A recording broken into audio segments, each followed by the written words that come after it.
જય સ્વામિનારાયણ. ચલો આજે આપણે સાથે મળીને આપણા સત્સંગની કેટલીક સુંદર વાતોને સમજીએ. એવી વાતો જે સદીઓથી આપણને માર્ગ બતાવતી આવી છે.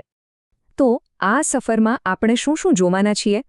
આપણે જોઈશું કે જીવનની સાચી દિશા કઈ છે, પછી શ્રદ્ધા, સેવા અને નમ્રતા જેવા ગુણોની શક્તિને સમજીશું. અને હા, સૌથી મહત્વનું, આજ્ઞાનું પાલન કેવી રીતે આપણા જીવનને બદલી શકે છે એ પણ જાણીશું. સૌથી પહેલો સવાલ એ થાય કે આ બધી વાતો, જેમાંથી અમુક તો 200 વર્ષથી પણ જૂની છે, એ આજે આપણા માટે આટલી બધી મહત્વની કેમ છે, ખરું ને? જુઓ, આ વાર્તાઓ માત્ર જૂની કથાઓ નથી, એ તો જાણે આપણા જીવન માટેનું એક દિવ્ય જીપીએસ છે. ભગવાન સ્વામિનારાયણ અને આપણી ગુરુ પરંપરાએ આપણને આ જીપીએસ આપ્યું છે, જેથી આજના સમયના ગમે તેવા પડકારો હોય, આપણે સાચો રસ્તો ક્યારેય ન ભૂલીએ. આ માર્ગદર્શનનો સૌથી પહેલો અને સૌથી મજબૂત પાયો કયો છે? એ છે અડગ શ્રદ્ધા. તો ચાલો સૌથી પહેલા એ સમજીએ કે આ શ્રદ્ધા ખરેખર છે શું? આપણે જ્યારે શ્રદ્ધાની વાત કરીએ ત્યારે એનો અર્થ ખાલી માની લેવું એટલો નથી. સત્સંગમાં શ્રદ્ધા એટલે ભગવાન અને એમના સંતમાં એક અતૂટ, ઊંડો વિશ્વાસ. ખાસ કરીને ત્યારે જ્યારે એમ લાગે કે હવે બધી જ આશાઓ પૂરી થઈ ગઈ છે. આનું સૌથી શ્રેષ્ઠ ઉદાહરણ એટલે દ્રૌપદીનો પ્રસંગ. વિચારો, ભરી સભામાં મોટા મોટા યોદ્ધાઓ અને જ્ઞાની વડીલો બેઠા હતા, પણ કોઈ એમની મદદ ન કરી શક્યું. જ્યારે દુનિયાનો બધો જ સહારો છૂટી ગયો, ત્યારે એમણે સંપૂર્ણપણે ભગવાન કૃષ્ણને શરણે જઈને પોકાર કર્યો. અને પરિણામ? એ જ ક્ષણે એમની રક્ષા થઈ. આ શું બતાવે છે? જ્યાં માણસના પ્રયત્નો પૂરા થાય છે, ત્યાંથી ભગવાનનું સામર્થ્ય શરૂ થાય છે. આ વાતને એકદમ સરળ રીતે સમજીએ. જેમ એક મોટી ક્રેન એવું વજન ઉઠાવી શકે જે આપણે નથી ઉઠાવી શકતા, બસ એ જ રીતે ભગવાનની શક્તિ આપણી ગમે તેવી મોટી સમસ્યાને હલ કરી શકે છે. શરત માત્ર એટલી જ છે કે આપણે એમને શરણે જઈએ.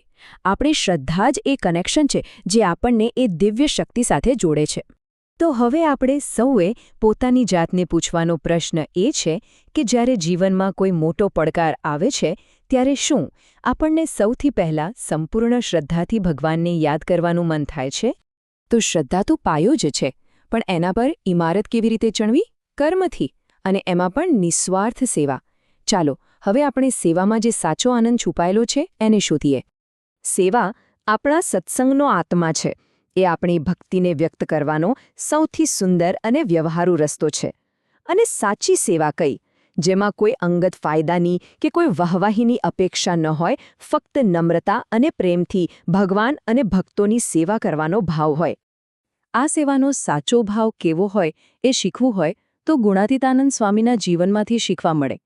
વરતાલમાં જ્યારે તેઓ બીમાર સંતોની સેવા કરતા, ત્યારે એમના મેલા થયેલા વસ્ત્રો પણ એટલા જ આનંદથી ધોતા.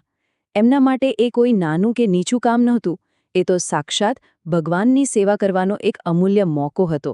બસ આ જ સમજણથી કરેલું કોઈ પણ કામ મહાન બની જાય છે. અને આ સેવાનો ભાવ કેળવવા માટે ક્યાંય દૂર જવાની જરૂર નથી. આપણે રોજબરોજના જીવનમાં જે કરી શકીએ છીએ, જેમ કે ઘરે મમ્મી પપ્પાને કહ્યા વગર કામમાં મદદ કરવી, મંદિરમાં સફાઈ કે બીજી કોઈ વ્યવસ્થામાં જોડાવું, કે પછી સ્કૂલમાં કોઈ મિત્રને ભણવામાં તકલીફ પડતી હોય તો એને મદદ કરવી. આ બધું જ તો સેવાનું જ સ્વરૂપ છે. સેવા તો કરી, પણ જો એમાં નમ્રતા ન હોય તો એ અધૂરી છે. એટલે જ આધ્યાત્મિક પ્રગતિ માટે નમ્રતાનો ગુણ ખૂબ જ જરૂરી છે. જુઓ, ઘણીવાર આપણા સ્વભાવમાં રહેલી અમુક વાતો, જેમ કે હઠ એટલે કે ખોટી જીદ, માન એટલે કે અહંકાર અને ઈર્ષ્યા, આપણને સત્સંગથી દૂર ધકેલી દે છે. પણ જો આપણે એને થોડી બદલીએ તો, હઠને બદલે ભક્તિમાં દ્રઢતા, માનને બદલે ભગવાનના ભક્ત તરીકેનું આત્મસન્માન અને ઈર્ષ્યાને બદલે બીજાના સારા ગુણોની પ્રશંસા, તો આ જ નકારાત્મક લક્ષણો આપણી શક્તિ બની શકે છે. કિશોર સત્સંગ પ્રવીણને એક બહુ સરસ વાર્તા છે. એક ગરીબ મજૂર હતો જે પોતાની પાસે જે હતું એમાં ખૂબ ખુશ અને સંતોષી હતો. પણ એક દિવસ એના માલિકે એને 99 રૂપિયાની એક થેલી આપી. બસ એ જ દિવસથી એની શાંતિ છીનવાઈ ગઈ. હવે એને રાત દિવસ બસ એક જ ચિંતા કે ક્યારે હું 1 રૂપિયો કમાઈને આ 100 પૂરા કરું. આ ચિંતામાં એનો આનંદ, એની ઊંઘ બધું જ ગયું. આ વાર્તા આપણને શું શીખવ્યું છે? એ જ કે સાચી ખુશી વધારે મેળવવામાં નથી, પણ ભગવાને આપણને જે આપ્યું છે એમાં સંતોષ માનવામાં છે. નમ્રતા અને સંતોષ એકબીજા સાથે ગાઢ રીતે જોડાયેલા છે. સારું, આપણે શ્રદ્ધા, સેવા અને નમ્રતાની વાત કરી, પણ આ બધા ગુણોને સાર્થક કરતી, એમને પૂર્ણ કરતી અંતિમ ચાવી કઈ છે? એ છે આજ્ઞા, જેનાથી ભગવાન અને ગુરુની કૃપા સૌથી સહેલાઈથી મળે છે. તો આજ્ઞા એટલે શું? આજ્ઞા એટલે ભગવાન અને સત્પુરુષ જે કહે એમાં પૂરેપૂરી શ્રદ્ધા રાખીને પોતાનું ડાહપણ કે તર્ક વચ્ચે લાવ્યા વગર એમનું પાલન કરવું. એનો સીધો અર્થ છે કે આપણી મર્યાદિત સમજણ કરતાં ગુરુની દિવ્ય દૃષ્ટિ પર વધુ વિશ્વાસ મૂકવો. આજ્ઞાપાલનનું સૌથી ઉત્તમ ઉદાહરણ એટલે નિષ્કુળાનંદ સ્વામી.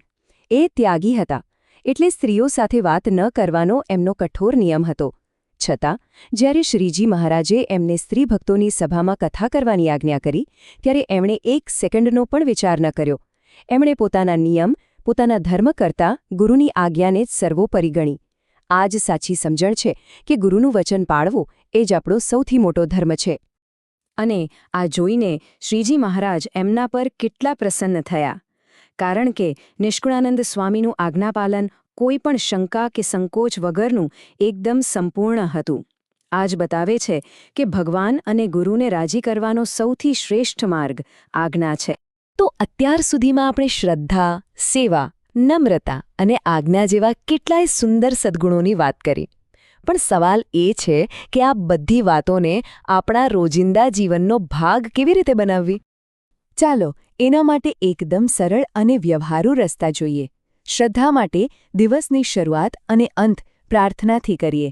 સેવા માટે રોજ ઘરે કે સ્કૂલમાં કોઈને મદદ કરવાની એક તક શોધીએ. નમ્રતા માટે મિત્રોની સફળતામાં રાજી થઈ જઈએ અને ભૂલ થાય તો તરત માફી માંગી લઈએ. અને આજ્ઞા માટે માતાપિતા અને શિક્ષકો જે કહે એ તરત જ અને ખુશીથી માનીએ. હવે એક ક્ષણ માટે વિચારવાનું છે, આ બધા જ સદ્ગુણોમાંથી એવો કયો એક ગુણ છે જેનો અમલ આજથી, અત્યારથી જ શરૂ કરી શકાય? કારણ કે યાદ રાખજો, હજારો માઇલની લાંબી યાત્રાની શરૂઆત પણ પહેલા પગલાંથી જ થાય છે. અને યાદ રાખીએ કે જ્યારે આપણે આ સદ્ગુણોના માર્ગ પર ચાલીએ છીએ, ત્યારે આપણને ફક્ત મનની શાંતિ જ નથી મળતી, પણ આપણને ભગવાન સ્વામિનારાયણ અને આપણા ગુરુઓની અનંત કૃપા પણ પ્રાપ્ત થાય છે. જય સ્વામિનારાયણ.